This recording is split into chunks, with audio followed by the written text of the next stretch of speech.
ஓம் நம சிவாய. இன்னைக்கு நம்ம என்ன கதை பற்றி கேட்க போகிறோம்னா, இந்த உலகத்தில் இருக்கக்கூடிய எல்லாத்துலேயும் இருக்கிற விலை மதிக்க முடியாத ஒரு விஷயத்தை பற்றி தான் கதையாக கேட்க போகிறோம். முன்னொரு காலத்தில் ஒரு தொழிலாளி இருந்தார்.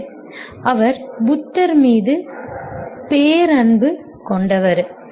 திடீர்னு 2 நாட்களாக அவருக்கு வேலை எதுவுமே கிடைக்கல. அதனால அவரோட குடும்பம் பட்னி கிடந்தது. என்ன செய்வதுன்னே அவருக்கு தெரியல. அவரை நம்பி கடன் கொடுக்க யாருமே இல்லை. ரொம்ப மன வருத்தத்தோட அப்படியே சிந்திச்சுக்கிட்டே அவர் நடந்து போனாராம். அப்ப அருகில் இருந்த ஒரு குளத்துல தாமரை பூ ஒன்று மலர்ந்திருந்ததாம். அவர் பார்வையில அது பட்டது. அந்த மலர் வழக்கமான தாமரை மலரா இல்லை, மிகவும் அபூர்வமான அழகோட இருந்தது. அடர் சிவப்பு நிறத்துல சூரிய ஒளியில தக தக தகன்னு மின்னி பிரகாசித்தது. அவர் குளத்துல இறங்கி அந்த மலரை பறித்தெடுத்தார்.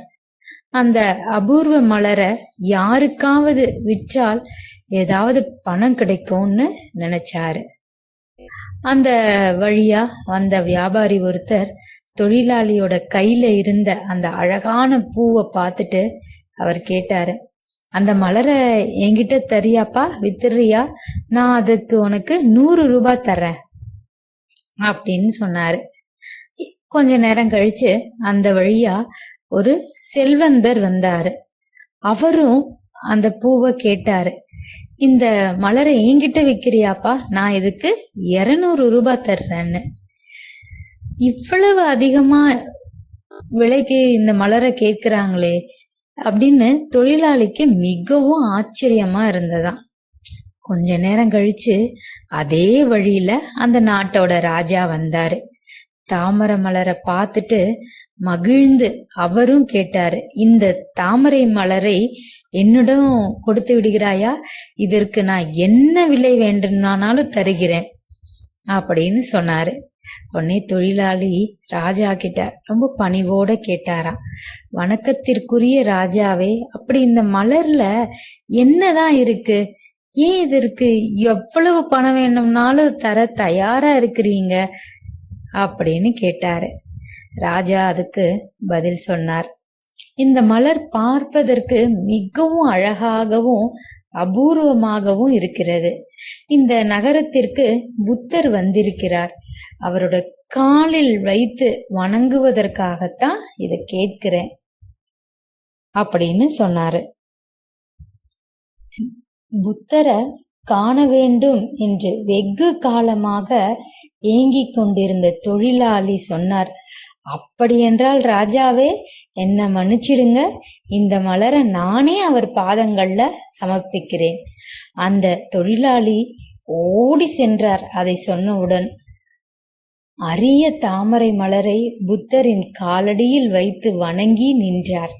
அப்போது புத்தர் கனிவாக அவரிடம் கேட்டார், சகோதரா, இந்த மலரை நீ ராஜாவுக்கு வித்திருந்தேன்னா நீ மட்டும் இல்லாம உன்னோட பல தலைமுறைகளும் வளமாக வாழ்வதற்கான செல்வம் உனக்கு கிடைச்சிருக்குமே, நீ ஏன் அப்படி செய்யல அப்படின்னாரு. தொழிலாளி கண் கலங்கி சொன்னாராம், ஐயா, உலகின் ஞானியே, நான் இந்த மலரை பறித்த போது இது ஒரு தாமரை மலராக மட்டும்தான் இருந்தது.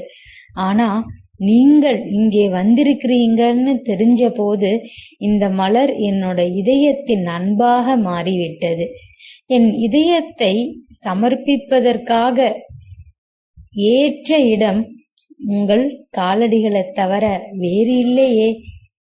இதை கேட்ட உடனே புத்தர் எழுந்து அவரை தன் நெஞ்சோடு அணைத்து கொண்டு சொன்னார், இந்த உலகில் விலை மதிப்பிட முடியாத ஒரே ஒரு விஷயம் அன்பு மட்டும்தான்.